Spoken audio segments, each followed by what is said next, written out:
Hi, this is a reflection on lesson 341 in A Course in Miracles, and it says, I can attack but my own sinlessness, and it is only that which keeps me safe.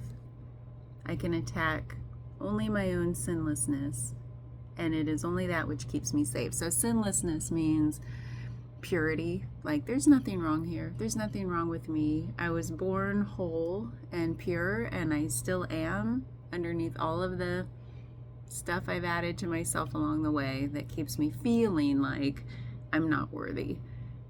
So it's like all those thoughts that keep us feeling unworthy are what the attack thoughts are. So we attack our own sense of purity, our own sense of wholeness by the thoughts that we keep having that says, I'm not good enough, I'm not worthy enough, or the thoughts that attack outward that really mask how we feel on the inside. It's like by not tapping into our own vulnerability, we build up walls and therefore attack on the outside of that wall. So all of those are thoughts, and all of those are attack thoughts. So this lesson is the first in a section called What is a Miracle? And it reminds us that a miracle is a correction. And it's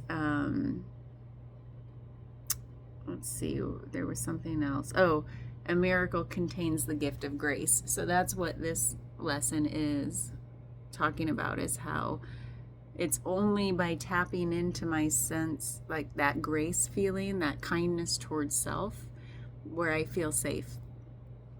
So I don't really know what else to say about this one, because it does feel like whenever I have any thought really that comes in feels like it's creating separation.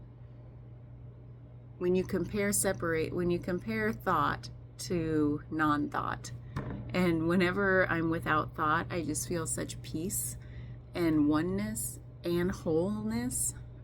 So anytime I have a thought of any kind, even like seemingly positive thoughts, it still feels like duality in a way. And it talks about how this one I was trying to wrap my head around. It says blah blah blah blah blah blah blah. It says at the very end, a universe of thought, capital T, completing him, capital H. And it's talking about how pure.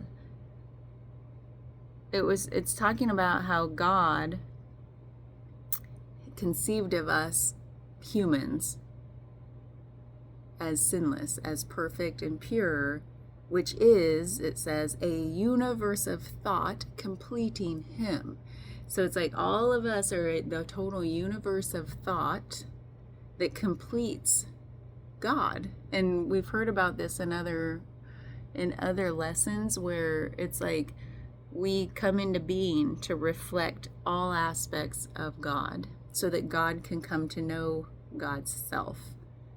So the universe can come to know itself through us individual reflections of the shards of glass of the whole that turn around and reflect, like, well, here's this viewpoint, and here's this viewpoint, and here's this good act and this negative act. And I mean, all of the ways that humans can act are just meant to build up a whole that the universe is, so that the universe can come to know itself through duality. If it was just oneness, there's nothing to know. It's just this thing that cannot be named because it's something that the mind can't really conceive of. The mind only works in duality, right? So I thought that was pretty neat, that it points to a lot of underlying spiritualness that underlies so much of religion. It comes back to this idea of, like, there was just God's spirit resting above the waters, or hovering above the waters in Genesis, which I told you before is one of my favorite lines in the whole Bible, which I know very few. But it points to, like, all there was this God unified essence. And then God started saying, hey, wouldn't it be cool to, like, understand myself, like the first thought that popped in was like, I want to know myself. And that's why know thyself is the fundamental drive for us humans. Like, we just want to get to know ourselves at the most deepest level, just like God wanted to know God's self, or the universe wanted to know itself by saying, I'm going to now separate this realm into light and dark. Duality. I sure learned a lot about dark by thinking about the light, and I sure learned a lot about light by thinking about the dark. And then it just goes on from there, and however many days it took to create the universe and separating things into air and water. And so even the Bible talks about how the universe just sat around being the universe without thought. And then it thought, I want to know myself. The very first thought, the essence of what drives us all. And then it started creating opposites, duality. Isn't that beautiful? And so I think about, how does that relate to this lesson when it says a universe of thought completing him? So it's like, we're meant to have thoughts. And there's nothing wrong with attack thoughts. They actually teach us so much, right?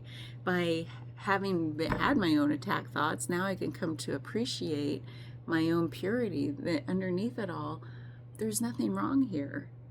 I might do things that aren't great from time to time, that don't make me feel great or other people, but underneath it all, we're still all pure, and that helps me see the purity in other people.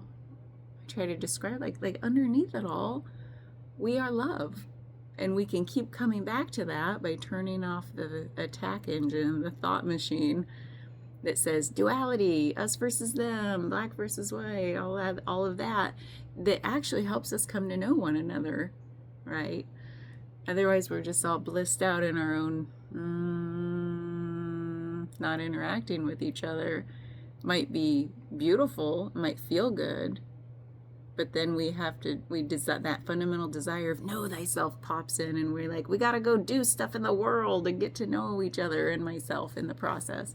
So it's all allowed and it's all good, right?